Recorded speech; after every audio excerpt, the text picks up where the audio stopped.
Hey everyone, welcome back to the channel.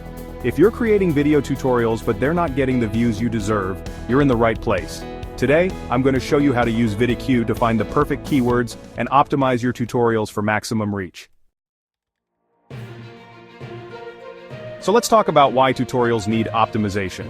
When people search for tutorials, they have a specific intent. They want to learn something new. But the competition for tutorial keywords is fierce. This is where VidIQ comes in. It helps you find those untapped opportunities that can make your content stand out. Now, let's dive into VidIQ's Keyword Inspector. Simply type in your main topic like Photoshop tutorial, and VidIQ will give you a wealth of data. You can see the search volume, competition score, and overall keyword score. Look for keywords with high search volume and low competition. For example, you might find Photoshop text effects tutorial has great potential. You can also filter keywords to find the best options for your content. One of the best ways to get ideas is to see what your competitors are doing. Using VidIQ, you can see the tags, descriptions, and even the engagement metrics of their tutorial videos.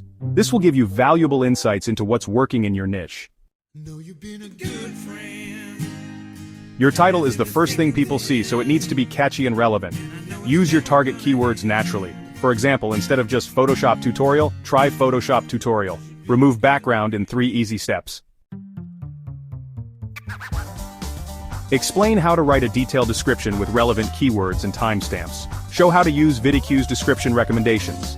Demonstrate how to use VidIQ's tag suggestions. Explain the importance of using a mix of broad and specific tags. Briefly mention the importance of a clear and click-worthy thumbnail. Show how to promote related tutorials and encourage subscriptions. Mention trend alerts, daily ideas, and other features that can benefit tutorial creators. Encourage viewers to explore VidIQ further. So, if you want to take your video tutorials to the next level, I highly recommend checking out VidIQ. The link is in the description below. And don't forget to like this video, leave a comment, and subscribe for more YouTube tips.